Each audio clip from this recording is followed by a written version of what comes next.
How do you bring people and portable space together in creative and meaningful ways? I learned this from Lucas Griffin, today's guest. Lucas is a founder and president of Secure-Rite Mobile Storage in Kelowna, British Columbia, Canada. I invite you to eavesdrop in our conversation about not only how Lucas and Secure-Rite better the pond, but how they do it through community, excellence, agility, and cowboy grit. I hope that got your attention. This is Warren Barry, and I'm your host and the founder of Instinctive Solutions. Get ready to take a deep dive on the Better the Pond Pondcast with myself and my guest, Lucas Griffin. All right, Mr. Lucas Griffin, you are the founder and president of Secure-Rite Mobile Storage. You're a great dad, you're a great human, you're out serving others. You're just an all-around great guy, and I must say, Lucas, I'm absolutely honored to have you on the Better the Pond podcast. Well, Warren, it's a privilege for me to be here as well. Just met you about a month ago when you presented to one of our groups. Had so much fun with you that day, and just really thankful for another opportunity to connect with you. Yeah, well, and it's awesome having you here. So, just so everybody knows, we met you. We'll put a little shout out there to Sean Eldred. So that's your Tech Canada chair. So I met you at Tech when I was speaking to your group, and because you were such a great contributor to the day, you did win the James Pond Award, and hence here we are. This is gonna be, I Awesome. am really looking forward to this. Sweet. Me too. So, so before we get into about you, Lucas, can you just sort of tell my listeners a little bit about, Secure-Rite Mobile Storage? What do you do? What are you about? So that people can get an understanding of the company itself. Amazing. Yeah, it's hard to believe, but my wife and I launched Secure-Rite 19 and a half years ago. So in March, we're coming up on our 20th birthday. And we rent, sell, and modify shipping containers. So we help people move. We do door-to-door home moves. We do on-site storage at construction sites. Anytime there's a fire or flood in any of the areas we serve, there's a Secure-Rite container on site with all of the contents that are salvageable. We do excess storage for businesses that are in fast growth mode or in downsizing mode. And then we turn containers into lots of cool stuff like taco stands, offices, restaurants, mini homes, that sort of thing. So we have a lot of fun. There's a lot that we do. So we kind of bring it all together, and we say that we bring people and portable space together in creative and meaningful ways. So Hmm. that's how we try to sum it up. And we've got a pretty big vision for where we want to go as this company. Our vision is that we're changing the way the world views and uses shipping containers. So that's who we are. And we've been doing it for almost 19 and a half years. We have an amazing team, and we love what we do. Excellent. So say that again for me, Lucas. You bring people and portable space. Together in creative and meaningful ways. Hmm. So Who who thinks about portable storage units and people and together in meaningful ways like yeah. that's incredible. Well, and that's been our vision since the start. Like containers, they're rugged, they're tough, they work hard, so they have a bit of a blue collar Hmm. rep to them. And great, I'm a blue collar guy myself. That's my background, but I wanted to take this and take it to the next level. Like I'm a big believer in prosperity for purpose. We can come back to that in the future. So anything that we do, I wanted it to be done at a really high level. So super professional. Hmm. Excellence is one of our core values. But I also wanted it to make a difference. And so I love people. And so we tried to bring this all together into one statement. Like, yeah, we do portable space, but there's got to be a higher goal, a higher purpose. Otherwise, it just gets tiring every day. You've got to Hmm. be doing it for a higher purpose, higher reason. So that's Yeah, that's where that statement comes from. I love it. I was thinking, and we'll get to this at the end, of course, but driving people to your website. But one of the things that just absolutely blew me away was taking a steel box, right? A mobile container, which is, rugged and, used on ships and trains and all that kind of stuff, and has turned it into like little restaurants or turned it into living space. And when you look at it, I mean, it doesn't really look like a shipping container anymore. Like it is such, it really did blow my mind. So, I mean, we can make sure that we drive. I'm serious. It was amazing. Good. And just some of the put trim and everything on it is like, and, and really thinking about it, I mean, that's something that will pretty much last forever. I mean, it is as rugged as the day is long. Yeah, yeah. We actually say containers are the strongest self-standing structure in the world. Like they're highly engineered. They're all built within a 1/8 of an inch tolerance of each other, so very uniform. But they're so strong, so durable. Yeah. So I literally that it blew when I was looking at it like this is blowing my mind of just what you've actually accomplished there. So I mean kudos on you. Thank And you. you have multiple locations as well. So you're in Kelowna, you're in Calgary, Penticton, Vancouver. Yeah. Where else? Yeah, so Prince Surrey. George, I don't know if you said Calgary as well. So there's 6 locations in total, and we are growing. We're kind of moving our way eastward. And yeah, I've got a big goal. Our team has set a goal to reach by 2030, and another we're kind of I have a personal goal of where we want to be by the time I retire. But yeah, we want to at least serve Western Canada with excellence and with everything we do. I love it. I love it. So there, we know a little bit about Secure-Rite, but now here's the biggest part of the podcast, Mr. Griffin, is I want to know about you and what you're doing to make the world a better place. What are you doing to better the pond? So here's my first question out of the gate, Lucas, is what got you from being a gosling? And I'm talking like where were you hatched? Where were you born? Where did you start life? Right? To the time that you left the nest. So when you decided to go on your own, and I always say to people, either you were pushed out of the nest, right, or you decided to fly, one of the two, depending how that went to where you are today. So, Lucas Griffin, what is your backstory?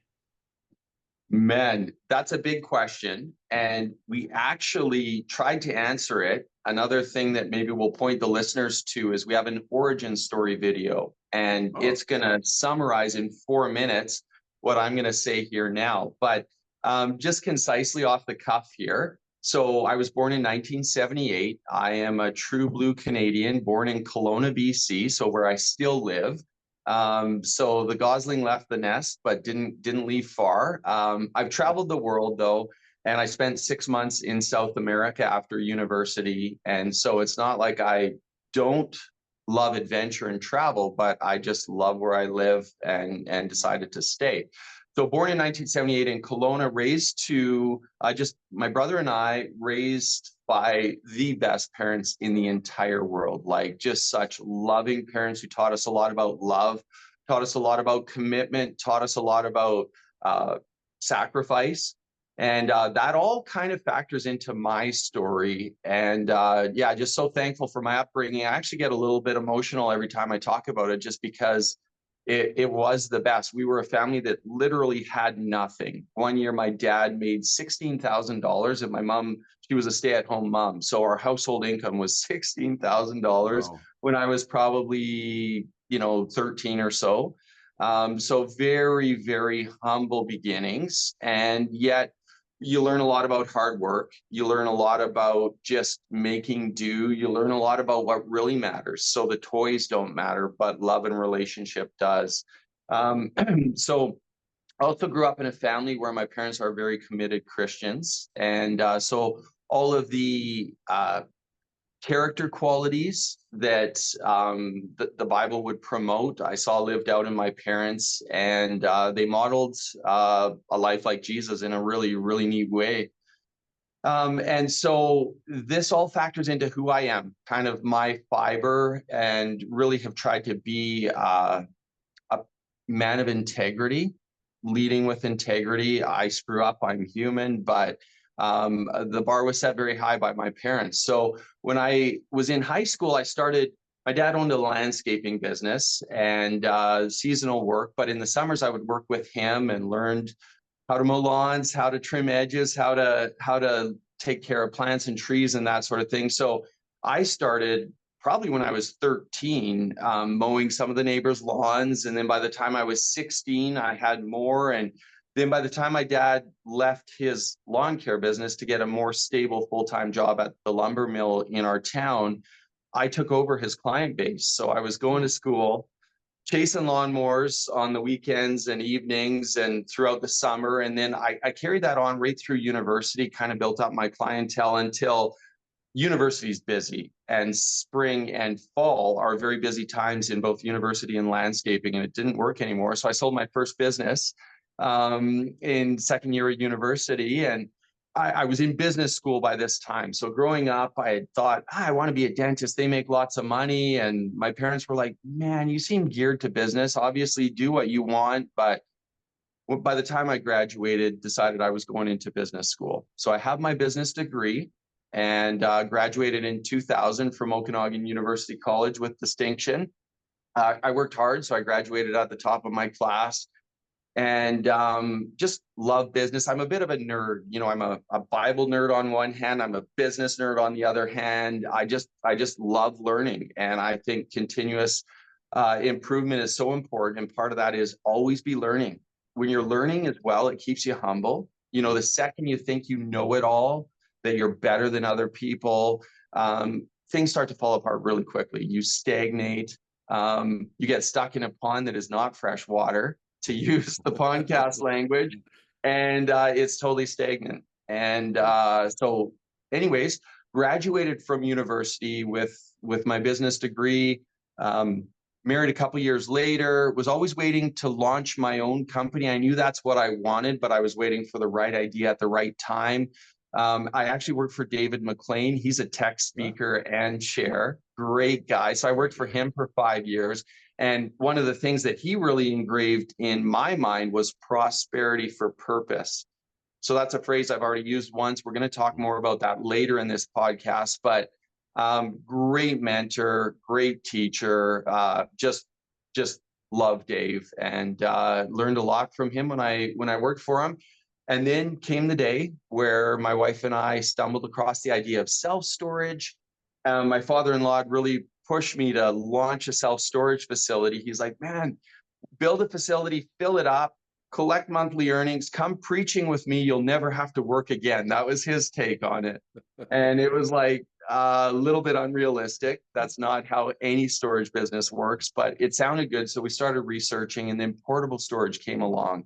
I've already mentioned I come from a family with nothing. So to buy a facility worth multi-millions just wasn't even an option. Portable storage still was going to require a lot of capital, but I was able to start small and grow from there. And there's some neat stories there. If you kind of want to hear about the sacrifice my parents made, check out our origin story. So if you type in on YouTube, Secure-Rite origin story or Life Fits Here origin story, you'll really get an idea of the sacrifice my parents made to help us finance the launch of Secure-Rite. But in 2005, we jumped in with both feet, and there's been no turning back, no looking back, because that wasn't an option. And we jumped in knowing 9 out of 10 businesses fail, but we just felt this is what we were being called to do, that the door was opening. And so here we are 19 and a half years later, and we're still grinding every day, still working so hard, but trying to do business with integrity and also with compassion, and keeping people at the forefront. Awesome. I love that backstory. So one of the things we'll do, if that's okay with you, Lucas, is I can throw that link to the video in the show notes. So that'll be right there, readily available. A couple of quick questions for you, just on let's unpack a little bit of this. I knew what it was like also to grow up. My dad was a truck driver, my mom was a stay-at-home mom. So I have 6 older sisters, so I knew what it was kind of like to live in that sort of. There wasn't a lot of wealth. We were things. There was some pretty skinny Christmases. I remember very well growing up. But how was that? I mean, how was that for you? If growing up in Kelowna, or growing up in that environment where there may have been people with wealth, and your family didn't have it, and how was that for you in your experience? Man, you know what? I knew we were poor. I knew that some of my friends were far wealthier than me. But somehow, and I don't even know really how my parents pulled this off, but it didn't matter. Like we just really loudly got the message that stuff won't make you happy. toys won't make you happy. And just to be constantly loved on by parents, and just still somehow given the best childhood ever. We played outside, like street hockey. My Mhm. uncle, like our family actually has a farming history in this area for 100 years. So one of my uncles still owns the farm and works the farm. So we spent a lot of time running around with our cousins on these 10 acres. And so it was always just people and outdoors and fun. And yet my mom was such a good budgeter that, she still managed to make sure Christmas was special. We might just get we always got one practical gift, so like Mhm. clothing or whatever, and then one fun gift. So I remember stuff like constructs. In one year, she really sprung and bought us GT snow racers. So there was still, that those toys and those good memories, but we always knew it was never about that. It was Mhm. about people. It was about love. It was about relationship. And so that's how we balanced it in our minds. Yeah.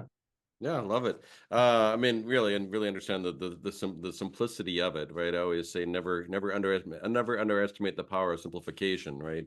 But this the simple side, it was never about the stuff, Hmm. right? It was about love and it was about people and connection and relationship, and Yeah. that's what really, really mattered. So that's fascinating.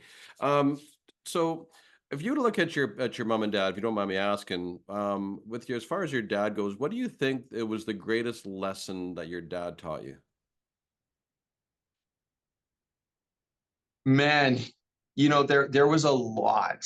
Do I have to have just one, or can I maybe do two? Anyways, It's your show, Lucas. It's your yeah. show. So it's hard to pick. And even when I pick these, I'm like, man, I'm limiting myself. But my dad just taught us the value of commitment and hard work. So Mm, he worked his face off, he was a landscaper. So that's hard work in the Okanagan sun. And then in the winter, he would prune fruit trees and whatever he had to do. He just worked hard to provide for his family. The other thing was, so I mean, for him, that would be the number one. The number two, but my mom also really drove this home, was commitment. Once you mm, say you're going to do something, you do it no matter what. mm. And so the hard work from my dad has carried over into business, and that commitment level from my mom, in business at Secure-Rite. When we say we're going to do something, we will do it. Like, we've made you a promise, we're going to keep that promise. So I would say hard work and commitment from my dad, and then love and commitment from my mom were kind of the two things. Cool. Awesome. That's great. Well, it's so interesting to see how you've taken those lessons right from growing up and right now you've put it right back into your life, but and into your business as well. So Mhm. people Yeah. know what they're going to get. Last question I have for you before I move on is just in listening to you, Lucas, and I mean, I don't think anybody's ever, child's got up in the morning and said, "Geez, one day I sure hope I own a storage." Storage bin facility or right a shipping container facility. So in listening to you, would you say that did you find the business or did the business find you? Uh, that's really interesting because I started differently than a lot of entrepreneurs. So a lot of entrepreneurs have a trade or a skill or a passion, Hmm. and they turn it into a business. Right. For me, I am a businessman to the core. Like, I just love business. I love building teams. I love getting better. So I was a business person on the search for the right idea at the right time. So I kind of came at it in a different way. So we looked at a lot of different neat ideas over the years: custom furniture building, home delivered groceries, which was a great idea just 20